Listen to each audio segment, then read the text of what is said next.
Indian polity की history में जब बात आती है भीमराव रामजी अंबेडकर की, उनके इंपॉर्टेंस की, तो हमें विदाउट ओवरस्टेटिंग एक fine class of economist, educationist और एक chief architect of our Indian constitution के फॉर्म में डॉक्टर अंबेडकर का नाम ही हाईलाइट होता दिखता है। डॉक्टर बी आर अम्बेडकर एक ऐसे शख्सियत है जिन्होंने पूरी जिंदगी सोसाइटी से डिस्क्रिमिनेशन, डिग्रेडेशन और डिप्रीवेशन जैसे इश्यूज को रिमूव करने में अपनी जीवन लगा दी।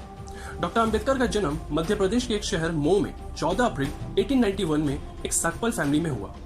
उनके पिताजी का नाम रामजी मनोजी साकपाल और उनके माताश्री का नाम भीमाबाई मुरबादकर साकपाल था।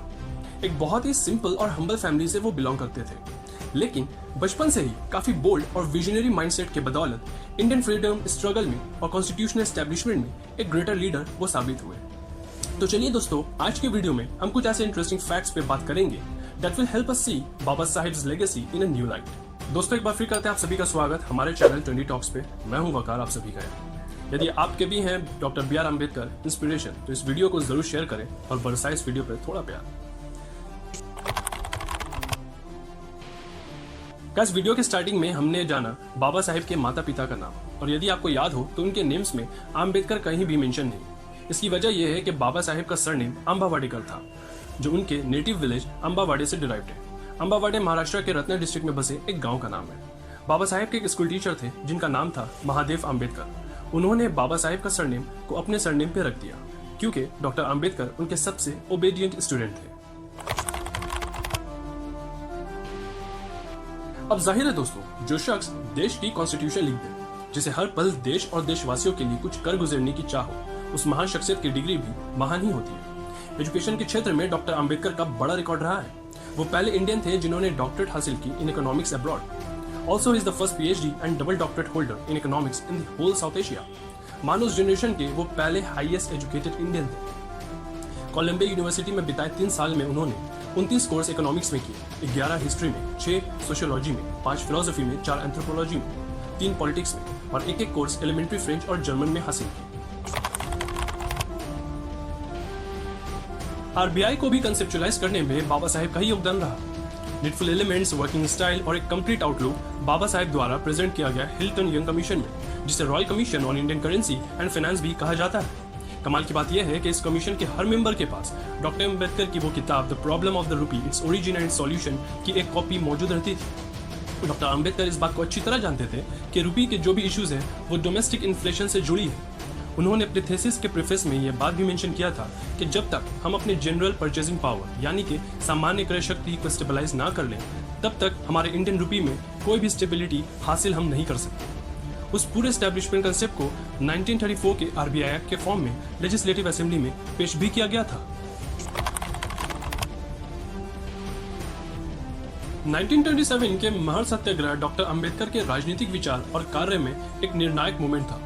महाराष्ट्र के छोटे से शहर महड़ में गांधी जी दांडी मार्च से 3 साल पहले यह सत्याग्रह आयोजित किया गया था। जिस तरह नमक गांधी जी के अभियान का कोर ऑब्जेक्टिव था, उसी तरह पीने का पानी डॉक्टर अंबेडकर के लिए was like core of the crusade.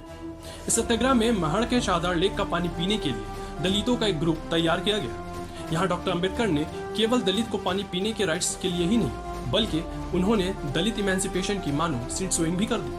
अपने एक फेमस कोट में उन्होंने कहा कि हम शादार टैंक में सिर्फ पानी पीने के लिए नहीं जा रहे, बल्कि उन्होंने ये दावा भी किया कि दलित भी दूसरों की तरह इंसान ही है।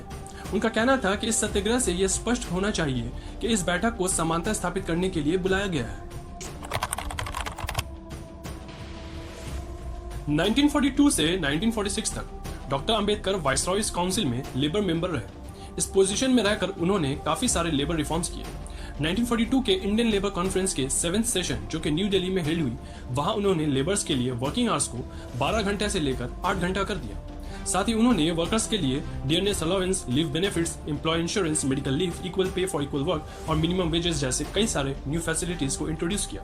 सिर्फ यही नहीं, देश भर में ट्रेड यूनियन और एम्प्लॉयमेंट एक्सचेंज के कंडीशन को भी मजबूत बनाने में उनका ही योगदान रहा। 1935 से 1936 के बीच अमेरिका और यूरोप से रिटर्न होने पे डॉक्टर अंबेडकर ने एक ऑटोबायोग्राफी लिखी, जिसका टाइटल है वेटिंग फॉर अ वीजा। उस किताब में बाबा साहेब ने अपने बचपन से लेकर जीवन भर में अनटचेबिलिटी की समस्या को, जिसे उन्होंने काफी एक्सपीरियंस किया, उसे काफी इंस्पायरिंग फॉर्म में इस किताब में उन्होंने शेयर किया। इस 20 पेज वाली बुक को आज भी कोलंबिया यूनिवर्सिटी में as a text book use किया जाता है। आर्टिकल 370 जो हाल ही में काफी चर्चे में रही, जी हाँ, ये वही आर्टिकल है जो जम्मू एंड कश्मीर को एक स्पेशल स्टेटस देती है। जैसे कि हम जानते हैं कि डॉक्टर अंबेडकर को architect of the Indian constitution कहा जाता है, लेकिन उन्होंने आर्टिकल 370 को ड्राफ्ट करने से इनकार कर दिया था। उनका कहना था कि ऐसे आर्टिकल को ड्राफ्ट करना principles of unity and integrity के खिलाफ होगा। लेकिन फर्दर इस आर्टिकल को गोपाल स्वामी अयंगर, जो कि जम्मू एंड कश्मीर के महाराजा हरि सिंह के दीवान थे, उन्होंने इस आर्टिकल की ड्राफ्टिंग करी।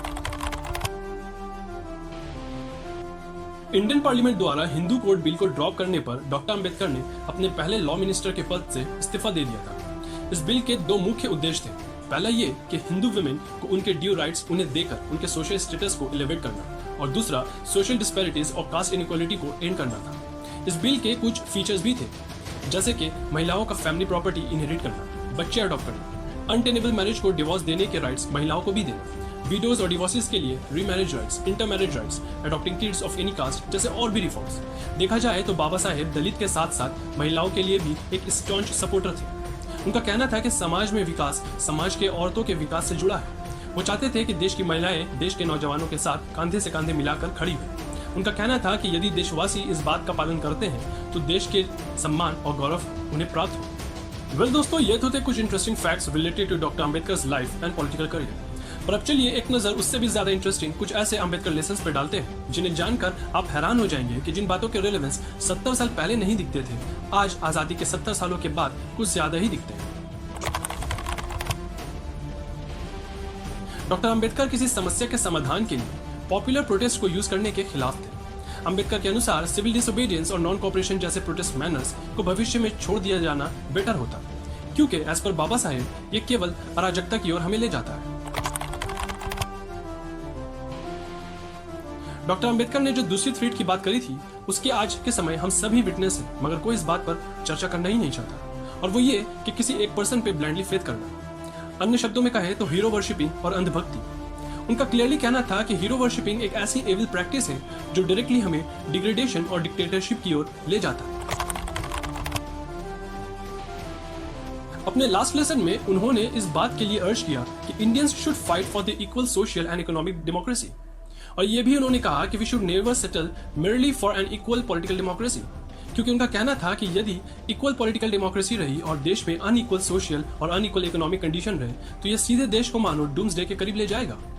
और यदि हम आज की हालात को देखें तो नजारा बिल्कुल क्लियर है। जिन बातों का डर और वॉन्ट्स 70 साल पहले डॉक्टर अंबेडकर ने कहा था, आज अनफॉर्चुनेटली वी आर विटनेसिंग। अब हालात ये हैं कि आज के समय फिर से किसी अंबेडकर को पॉलिटिकल और सोशल सिनेरियो में खड़ा करना तो इम्पॉसिबल हो चुका है। हमारी सबसे बड़ी बदकिस्मती यह है कि आज के समय एक्सट्रीमिस्ट लीडर्स को एक वाइड हियरिंग मिलती है, लेकिन दूसरी तरफ स्कॉलर्स को साइलेंट कर दिया जाता है। इंटरफेथ मैरिजेस, फिल्म्स और लैंड डिस्प्यूट्स ही केवल पॉलिटिकल कंसर्न्स बन चुके हैं, और दूसरी तरफ पैट्रियोटिज्म बस एक डिबेट और जज करने की टॉपिक बनकर रह चुकी है। अफसोस की बात यह है कि हमने बाबा साहेब के बिलीफ्स को जरूर समझा, जिससे हमें बेनिफिट्स मिलते गए, लेकिन दूसरी तरफ हम उनके सारे वार्निंग्स और लेसन्स को भूल बैठे हैं, जिसकी वजह से आज हम सब सफर कर रहे हैं। वेल, महापुरुषों ने कहा है कि उम्मीद पे दुनिया कायम है, और जब जागा तब सवेरा। साथ में ये भी कहा है कि देर आए तो दुरुस्त आए। तो बस, अगर आप चाहते हैं कि देश एक बार फिर बाबा साहेब डॉक्टर अंबेडकर के राहों पे चले और देश का सच्चे मायने में विकास हो, तो इस वीडियो को जरूर देखें और आगे अपने मित्रों के साथ शेयर जरूर करें। आपका क्या कहना है कमेंट बॉक्स में हमें जरूर बताएं। हमारे चैनल को सब्सक्राइब करें और बेल आइकन को प्रेस करना ना भूलें। मिलते हैं अगले वीडियो में एक नए ट्रेंडी टॉक के साथ। तब तक के लिए टेक केयर एंड जय हिंद।